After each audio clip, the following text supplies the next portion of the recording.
السلام والتحیت والاکرام علی الرسول المسدد والمصطفى الامجد والمحمود الاحمد حبیب الہ العالمین بالقاسم محمد اللہم صلی علی محمد الطاہرین المعصومین المنتجبین المنتخبین ولعنۃ اللہ علی اعدائهم اجمعین اما بعد فقد قال اللہ تبارک و تعالی وقوله الحق بسم اللہ الرحمن الرحیم ومن الناس من یشری نفسه ابتغاء مرضات اللہ واللہ رؤوف بالعباد صلوات پڑھیں اللہم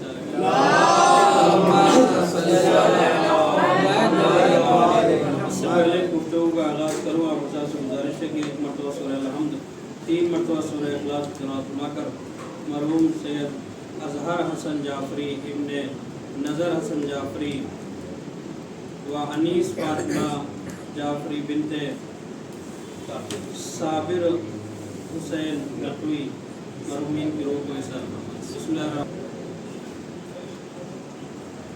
صلوات پڑھیں رضی اللہ اللہم صلی علی محمد ارشاد رب العزت ہو رہا ہے خالق و مالک اپنی محکم کتاب پاک کتاب میں ارشاد فرما رہا ہے کہ لوگوں میں سے ایک بندہ ایسا ہے جو سو کر اللہ کی مرضی کا خرید لیتا ہے اپنی جان کی عوض.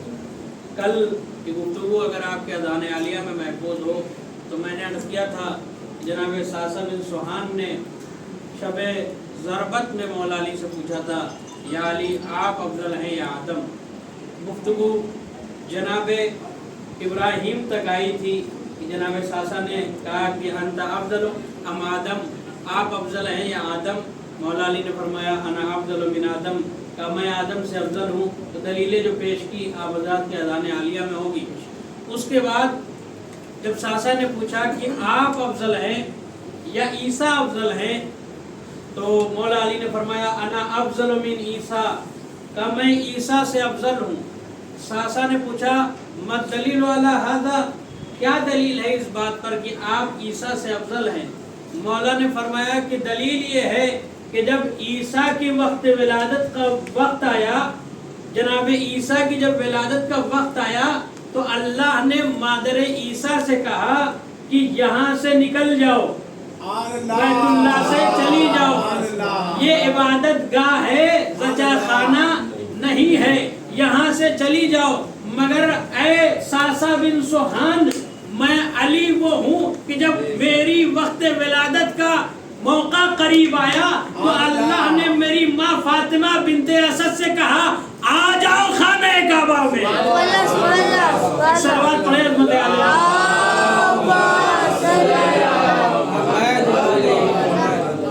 اگر بندہ اللہ کو راضی کرنا چاہتا ہے تو پہلے علی کو راضی کرنا ہوگا. یہاں تک جو ہے گفتگو میں نے پیش کی تھی، مثال کے ذریعے سے بات پیش کی تھی کہ اگر مسلمان اعمال کا انبار لے کر اللہ کے پاس جائے گا اور کہے گا کہ مجھ سے راضی ہو جا، اس کے عوض میں جنت دے دے، تو اللہ یہ کہے گا ہم تمہیں علی کا درد بتا سکتے ہیں مگر خود تم سے راضی نہیں ہو سکتے، پہلے تمہیں علی کو راضی کرنا ہوگا. اب دیکھیں کتنی فضیلت ہے مولا علی کی، وہ جو کائنات میں سب سے افضل ہے، وہ کائنات میں جو سب سے اعلیٰ. ایک واقعہ اور میں مصائب کی طرف چلاؤں گا. ایک روز نبی کے اصحاب نبی کے گرد جمع تھے، ایسا سما تھا جیسے چاند کے درمیان ستاروں نے چاند کو گھیر رکھا ہو اور ہر طرف نور ہی نور تھا، اصحاب کا مجمع تھا. نبی بول رہے تھے، وہ نبی بول رہا تھا کہ جو خالق کائنات کا محبوب ترین بندہ ہے، وہ نبی بول رہا تھا جو کائنات میں سب سے افضل ہے. جب نبی بول رہے تھے آسمان کے ستارے میں جھک کر کے نبی کی آواز کو سن رہے تھے. جب نبی بول رہے تھے تو ہوائیں بھی مدھم چلنے لگی. جب نبی بول رہے تھے پھولوں نے بڑھ کر نبی کو سننا شروع کیا. جب نبی بول رہے تھے چڑیا بھی نبی کو سننے کے لیے چلی آئیں. تمام مخلوقات نبی کو سننے کے لیے ہمتن گوش ہو کر آمادہ ہو گئے. اتنے میں اصحاب کے مجمع میں اتنے میں اصحاب کے مجمع میں ایک شخص وارد ہوا. جب وہ وارد ہوا تو اب تمام توجہ کیجیے گا، تمام صحابہ ڈر گئے، خوفزدہ ہو گئے، یہاں تک کہ کچھ بھاگنے بھی لگے۔ جو لوگ کہتے ہیں فلاں بہت جری ہیں اور وہ جو ہے بہت غصے والے تھے، اور وہ جب اسلام لے کر آئے تو جب تک جو ہے وہ اسلام نہیں لے کر آئے تھے تو لوگ نکلتے نہیں تھے، جو مسلمان تھے وہ گھر سے باہر نہیں نکلتے تھے، لیکن جب وہ اسلام لے کر آ گئے تو انہوں نے کہا کہ اب تو فلاں صاحب اسلام لے کر آ گئے ہیں، لہذا ان کی موجودگی میں کس کے اندر جرأت ہے جو مسلمانوں کو اذیت دے سکے۔ جو فضائل بیان کرتے ہیں وہ بھی اس مخلوق کو دیکھ کر بھاگنے لگے، ہوا میں تلوار چلانے والے جن کی تلواریں کبھی میدان میں نہیں چلی، صرف ہوا میں تلوار چلائی انہوں نے، سب کے سب بھاگنے لگے۔ نبی نے کہا گھبراؤ نہیں، بھاگو نہیں، تمہیں کوئی خطرہ نہیں ہوگا، رحمت للعالمین کے سائے میں بیٹھے ہوئے ہو۔ اب جو ہے یہ رک گئے۔ وہ جو مخلوق آئی ہوئی تھی، عجیب الہیکل عجیب الشکل، ایسی صورت تھی اس کی کہ لوگ دیکھ کر ڈر رہے تھے۔ نبی کے قریب جب مخلوق آئی تو نبی نے پوچھا من انتا، تو کون ہے؟ آنے والے اپنا تعارف کرا تو آنے والے نے کہا انا حام ابن ہیم ابن لاقس ابن ابلیس، کہ میں ابلیس شیطان کا پوتا ہوں۔ تو نبی نے پوچھا یہ بتاؤ تمہاری عمر کتنی ہے؟ تم حام ابن ہیم ابن لاقس ابن ابلیس ہو، تمہاری عمر کتنی ہے؟ تو کہا کہ میری عمر کے بارے میں اس طرح سے آپ اندازہ لگا لیجئے کہ میں نے آدم کو اذیت دی ہے۔ کہا جب میں نے آدم کو اذیت دینی شروع کی، آدم کے لب ہلے، آدم نے کسی کو مدد کے لیے پکارا، جیسے ہی مدد کے لیے پکارا ایک شخص گھوڑے پر سوار ہو کر آیا، اس نے ذوالفقار کی پشت سے، ذوالفقار سے نہیں، ذوالفقار کی پشت سے میری پشت کے اوپر وار کیا اور کہا خبردار حام ابن ہیم ابن لاقس ابن ابلیس، یہ آدم ہیں، یہ ابو البشر ہیں، یہ پہلے نبی ہیں، پہلے انسان ہیں، انہیں اذیت نہ کرنا۔ میں دوبارہ آدم کے قریب نہیں گیا، میں نے چاہا شیش کو اذیت دوں، جب میں نے شیش کو اذیت دی تو شیش نے بھی کچھ پڑھا، وہی شخص گھوڑے پر سوار ہو کر آیا، اس نے میری پشت پر حملہ کیا، کہا خبردار یہ نبی ہیں، انہیں اذیت نہ کرنا۔ اسی طرح میں نے نوح کی کشتی کو چاہا کہ نوح کی کشتی کو پلٹ دوں، اتنے میں نوح نے بھی کسی کو مدد کے لیے پکارا، نوح کی مدد کے لیے بھی وہی شخص گھوڑے پر سوار ہو گیا۔ میں نے مختصر کر دیا، نوح کی مدد کے لیے بھی وہی شخص گھوڑے پر سوار ہو کر آیا۔ الغرض میں نے آدم سے لے کر عیسیٰ تک تمام نبیوں کو اذیت دی ہے، دینے نہیں آیا ہوں، میں صرف یہ پوچھنے کے لیے آیا ہوں کہ وہ بندہ کون تھا جس نے آدم سے لے کر عیسیٰ تک کی مدد کی اور یہ کہہ کر چلا گیا کہ خبردار یہ دوسرا نبی، یہ تیسرا نبی، یہ چوتھا نبی، یہاں تک کہ تمام نبیوں کی حفاظت کرتا رہا۔ یا رسول اللہ بتا دیجئے کہ وہ کون ہے، وہ کون ہے؟ نبی نے فرمایا کیا تم اسے دیکھو گے، پہچان لو گے؟ حام ابن ہیم ابن لاقس ابن ابلیس نے کہا کہ اتنی مرتبہ مسلسل دیکھ چکا ہوں، میں تو اسے پہچان لوں گا۔ ابھی نبی کے درمیان اور ابلیس کے پوتے کے درمیان گفتگو ہو ہی رہی تھی، اتنے میں مسجد کے افق سے وہ وارد ہوا کہ جس کے چہرے کو دیکھنا عبادت، جس کے چہرے کو دیکھنا عبادت، جس کا ذکر سننا عبادت، جس کا تذکرہ کرنا عبادت، جو لائق عبادت، وہ جو حامی موسیٰ تھا، جو حامی ابراہیم تھا، جو حامی داؤد تھا، تمام انبیاء کا ناصر تھا اور وارث تھا۔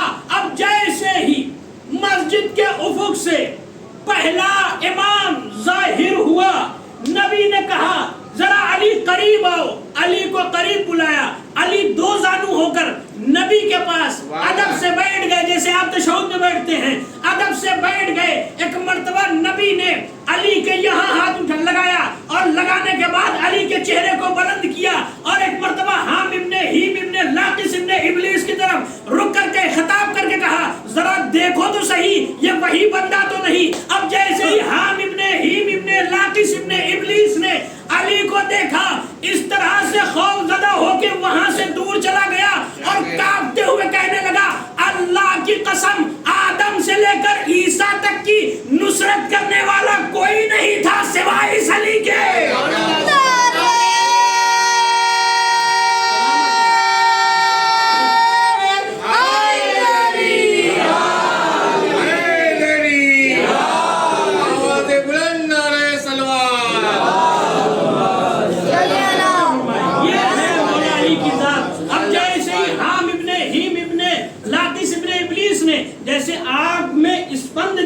دیا جائے اور وہ جو چھٹک جاتی ہے، ویسے جو روایات کے جملے ہیں وہ ویسے وہ دور گیا اور کانپنے لگا اور کہنے لگا یا رسول اللہ مفصل آپ تعریف کیجئے، بتائیے کہ یہ اور کون ہے، ان کی صفات کیا ہے؟ تو نبی نے فرمایا ذاک اخی وابن عمی ووارثی ووصیی وخلیفتی، یہ میرا وارث ہے، یہ میرا خلیفہ ہے، یہ میرا بھائی ہے، یہ میرے بعد ہونے والا میرا خلیفہ ہے۔ جب مکمل تعارف کرا دیا، وہاں پر بتا دیا، جو لوگ یہ سوچتے ہیں کہ نبی نے صرف غدیر میں تعارف کرایا ہے، غدیر میں تعارف نہیں کرایا۔ جب بھی نبی کو موقع ملا ہے، نبی نے ہر جگہ کہا کہ یہ دیکھو جان لو کہ یہ میرے بعد جو میرا خلیفہ ہوگا وہ یہی علی ابن ابی طالب ہوگا۔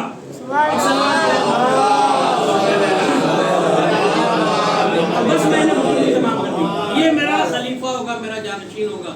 اور اس کے بعد صرف یہ نبی نے ہر محاذ پر کہا لحم کا لحمی، دم کا دمی، سلم کا سلمی، اس کا گوشت میرا گوشت، اس کا خون میرا خون، اس کی صلح میری صلح، اس سے جنگ مجھ سے جنگ۔ یہ آپ دیکھیں آج بھلا دے امت مسلمہ، تمام نبی کے اقوال کو بھلا دے، جو غدیر کو بھلاتے ہیں انہوں نے بھلا دیا من کنت مولا، بھول جائے، وہ مولا کا ترجمہ دوست ہی کر لیں، مگر یہ بات تو مانتے ہیں نا کہ اس کے بعد نبی نے یہ کہا من کنت مولا فہذا علی مولا، اللہم وعلا من والا ہو وعاد من آدا ہو۔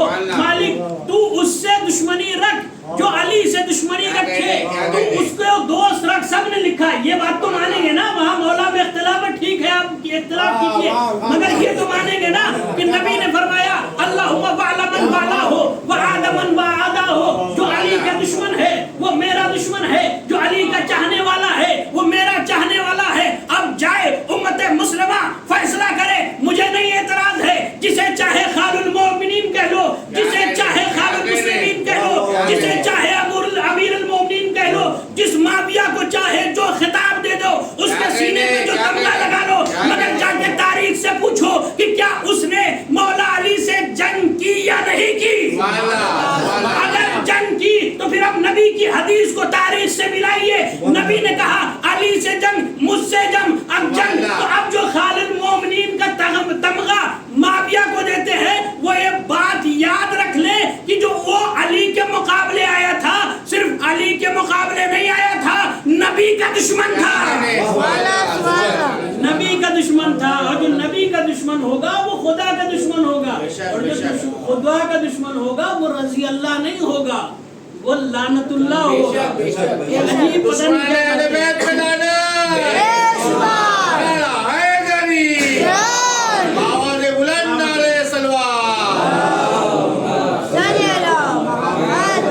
دشمن ہوگا، وہ نبی کا دشمن ہوگا، جو نبی کا دشمن ہوگا وہ خدا کا دشمن ہوگا، اور جو خدا کا دشمن ہوگا وہ رضی اللہ نہیں ہوگا، وہ خال المؤمنین نہیں ہوگا، مومنین کا ماموں نہیں ہوگا، مسلمانوں کا ماموں نہیں ہوگا، وہ کیا ہوگا؟ رضی اللہ نہیں ہوگا، لعنت اللہ ہوگا۔ اس لیے کہ نبی نے کہا علی سے جنگ، مجھ سے جنگ، علی کی محبت، مجھ سے محبت۔ پھر نبی نے کہا کہ انا میں علی سے ہوں، علی مجھ سے ہے، اور علی کا خون میرا خون، علی کا گوشت میرا گوشت، علی کی صلح میری صلح، علی سے جنگ، مجھ سے جنگ۔ آپ دیکھیں وہی علی کو سیاست کے ذریعے سے کوفے میں شہید کیا گیا، ضربت لگائی گئی، سب جانتے ہیں کہ زہر کہاں سے آیا، تلوار کہاں سے آئی، تلوار 10,000 درہم کی تھی، زہر 10,000 درہم کا تھا، اور حاکم شام نے 3 کو ذمہ داری دی، شعیب کو اور عبد الرحمن ابن ملجم کو، وردان کو، اور کہا کہ یہ پیسہ لو، جاؤ قطامہ کے گھر اور علی کا قصہ تمام کر دو۔ دیکھیں علی کتنے مظلوم ہیں، علی مظلوم ایسے کہ جو علی کے ہمرکاب تھے وہی علی کے خلاف ہو گئے تھے۔ حاکم شام نے ایسا جال بچھایا تھا جو جمل میں صفین میں مولا علی کے ساتھ تھے وہی مولا علی کے خلاف ہو گئے، سب کو خرید لیا تھا حاکم شام نے، اور وہ گروہ خوارج بن کے سامنے آیا۔ خوارج صرف کوئی ایک گروہ نہیں تھا، خوارج ایک سوچ تھی، جو امام کی بات کو نہ مانے، ہر دھرمی پہ آ جائے، وہ خوارج ہے۔ وہ ایسا نہیں ہے کہ خوارج صرف اسی زمانے میں تھے جو مولانا علی کے ساتھ تھے اور انہوں نے اختلاف کیا اور خوارج بن گئے۔ آج بھی اگر کوئی اخباریت کا نعرہ لگاتا ہے اور امام کے قول پر ہٹ دھرمی کرتا ہے اور معصوم کے قول کے خلاف جاتا ہے تو وہ خوارج ہے۔ ہاں دادارو، مسلسل امیر کائنات کا مصائب آپ سن رہے ہیں، ایام غم ہیں، جس کے فضائل اتنے ہیں اس کا غم بھی بہت بڑا ہے۔ اول مظلوم عالم علی ہے، نبی کے بعد اس طرح سے علی نے صبر کیا۔ فرماتے ہیں کہ میں نے پہلی رکعت کا پہلا سجدہ تھا، سجدے سے سر اٹھانے والے تھے، ادھر مولا علی سر اٹھا رہے تھے، ابن ملجم کی تلوار اوپر سے نیچے کی طرف آ رہی تھی، علی کا سر نیچے سے اوپر کی طرف جا رہا تھا۔ جیسے ہی ضرب لگی ہے علی مسلح پر تڑپنے لگے، جناب جبرائیل نے مرثیہ پڑھا کہ آواز دی ارکان الہدایت منہدم ہو گیا، اے آسمان والو زمین پر علی کی زیارت کر لو، آج کے بعد علی تمہیں زخمی ملیں گے۔ جزاکم ربکم خیر الجزا۔ ہاں دادارو، خدا آپ کو کوئی غم نہ دے سوائے غم اہل بیت کے۔ اے لیجئے، ضربت اتنی کاری تھی کہ فاتح خیبر مسلح پر تڑپنے لگا، مسجد کی خاک اٹھا اٹھا کر علی اپنے زخم میں ڈالنے لگے، آواز دینے لگے فزت برب الکعبہ، رب کعبے کی قسم علی کامیاب ہو کر جا رہا ہے۔ ہاں دادارو، نوح ماتم کی صدائیں بلند ہو گئی، حسنائن آئے اپنے بابا کو لے کر بیت الشرف کی طرف لے جانے لگے۔ ہاں آج یتیم ہو رہے ہیں، امیر المومنین کو ضربت لگ گئی ہے۔ اے لیجئے، کوفے میں خبر پھیل گئی کہ امیر المومنین کو ضربت لگ گئی ہے، تمام کوفے والے جمع ہو گئے، علی کے دروازے پر آنے لگے۔ ایک مرتبہ علی کو غصے فاقہ ہوا، آواز دی عباس میرے قریب آؤ، حسن میرے قریب آؤ، حسین میرے قریب آؤ، میرے 18 بیٹے میرے قریب آ جائے۔ 18 بیٹے علی کے قریب آ گئے، آواز دی علی نے میرے چاہنے والوں سے کہہ دو یہاں سے چلے جائے، اس لیے کہ میں نہیں چاہتا کہ میری بیٹیوں کے رونے کی آواز نامحرموں کے کانوں تک جائے۔ میں کہوں گا یا علی، یہ 40 ہجری کا کوفہ ہے، ارے 61 ہجری کا کوفہ جب ہوگا یہی آپ کی بیٹیاں ہوں گی، یہی زینب ام کلثوم ہوں گی، منادی ندا دے گا یہ علی کی بیٹیاں ہیں، انہیں پتھر مارو۔ شرابیوں کے مجمع میں زینب ام کلثوم کو لایا جائے گا۔ جزاکم ربکم خیر الجزا۔ ہاں دادارو، آئندہ جو کل مجلس ہوگی اس میں شہادت امیر کائنات غسل و کفن اور دفن کے ساتھ آپ سماعت فرمائیں گے ذاکر سے۔ میں وہاں کل کے مصائب چھوڑ رہا ہوں کل کی مجلس کے لیے، آج کے مصائب سنیں۔ ایک مرتبہ جیسے ہی جراح نے آواز دی کہ اے امیر المومنین آپ وصیت کر دیجئے، جراح جب بلائے گئے، جراح نے آنے کے بعد کہا 7 گوسفند ذبح کرو۔ 7 گوسفند کو امام حسن نے ذبح کروایا، اس کی نسوں کو نکالا ہے۔ نسوں کو نکالنے کے بعد حکیم نے، جراح نے ایک مرتبہ علی کے زخم میں نس کو ڈالا ہے۔ اب جو نس کو نکالا ہے تو حکیم نے، جراح نے کیا دیکھا کہ علی کے دماغ کے سفید سفید ذرات اس نس میں لپٹ کر آ گئے تھے۔ آواز دی امیر المومنین، زخم بہت کاری ہے، زہر اپنا کام کر چکا ہے، وصیت کر دیجئے۔ امیر المومنین نے وصیت کرنی شروع کی۔ ایک روایت سن لیجئے، اسبق بن نباتہ کہتے ہیں امیر المومنین کے چاہنے والے کہ جب مولا کو ضربت لگ گئی، میں مولا سے ملاقات کرنے کے لیے گیا، مولا تڑپ رہے تھے۔ عالم یہ تھا کبھی سر اٹھاتے تھے، کبھی سر تکیے پر رکھ دیتے تھے، بہت کرب کے ساتھ مولا بے چین تھے، بڑی بڑا درد تھا، مولا کو بڑا کرب تھا۔ عظمت کہتے میں نے دیکھا امیر کائنات کی پیشانی پر ایک رومال بندھا ہوا ہے، زرد رنگ کا رومال تھا جس نے زخم کو روک کر رکھا تھا۔ ضربت کیسی تھی نا، آپ نے سنا ہے ابھی تک مجلس میں، جیسے ابن ملجم نے ضربت لگائی ہے، مقتل کہتے ہیں ضربت ایسی تھی جیسے وسط سے کوئی قرآن کھول دے۔ لہذا رومال کے ذریعے سے امام حسن نے اسے روک کر رکھا تھا، رومال باندھ دیا تھا، زرد رنگ کا رومال تھا۔ ازبق کہتے ہیں میں نے دیکھا رومال زرد تھا مگر میں فرق نہیں محسوس کر پا رہا تھا، علی کا چہرہ زیادہ زرد ہے یا وہ رومال زیادہ زرد ہے۔ اتنا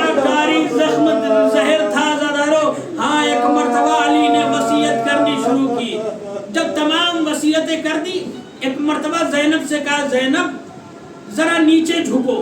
جناب زینب نے اپنا سر اپنے بابا کے دہن کے قریب کیا, اپنے کانوں کو اپنے بابا کے دہن کے قریب کیا, آواز بھی نکلنی مشکل ہو گئی تھی. عزیزارو ایک مرتبہ جیسے ہی جناب زینب نے اپنے آپ کو اپنے بابا سے قریب کیا, آخری روایت ہے چاہے جیسے سن لیجئے, ایک مرتبہ جیسے ہی اپنے کانوں کو قریب کیا, مولا امیر نے فرمایا زینب گھبرانا نہیں, جب تمہیں واپس اسی کوفے میں آنا ہوگا, ابن زیاد کے دربار میں جانا ہوگا, یہ تمہارا بابا علی تمہارے ساتھ آ جائے گا.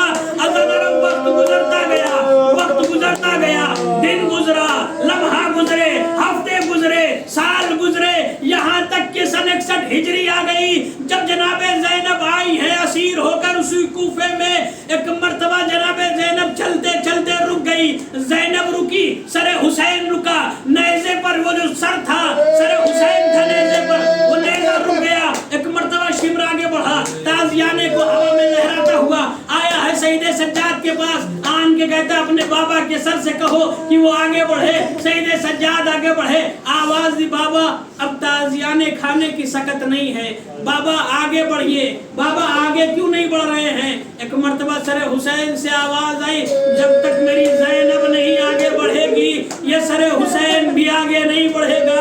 اب سید سجاد ہتکڑی بیڑیوں کو سنبھالتے ہوئے آئے ہیں, اپنی پھوپھی سید سجاد آئے اپنی پھوپھی زینب کے پاس, آن کے کہتے پھوپھی اماں آپ اندر کیوں نہیں جاتی, پھوپھی اماں آپ آگے کیوں نہیں بڑھتی. ایک مرتبہ جناب زینب نے کہا میرے لال سید سجاد 40 ہجری میں آخری وقت میں میرے بابا نے مجھ سے کہا تھا زینب گھبرانا نہیں, جب کوفے میں جانا ہوگا یا ابن زیاد کے دربار میں جانا ہوگا تمہارا بابا علی بھی تمہارے ساتھ آئے گا. ابھی تک میرا بابا نہیں آیا, جب تک میرا بابا نہیں آئے گا میں ابن زیاد کے دربار میں نہیں جاؤں گی. ابھی یہ بات ہو ہی رہی تھی, ایک مرتبہ زینب نے دیکھا ایک گرد چھٹی کوئی گھوڑے پر سوار ہو کر آیا. جناب زینب نے کہا اے بیویو میرا بابا آ گیا ہے, ارے کوئی چادر ہو تو دے دو, میرا بابا اگر مجھے اس عالم میں دیکھے گا تو برداشت نہیں کر پائے گا. ہاں یہ وہی زینب ہے جس کے کھلے سر کو کبھی سورج نے نہیں دیکھا, آج اپنے بابا کے سامنے بے مکنو چادر کیسے الذین ظلموا ایام ینقلبون. ایک مرتبہ سورہ الحمد, 3 مرتبہ سورہ اخلاص مرحومین کی روح کو احسان فرمائے.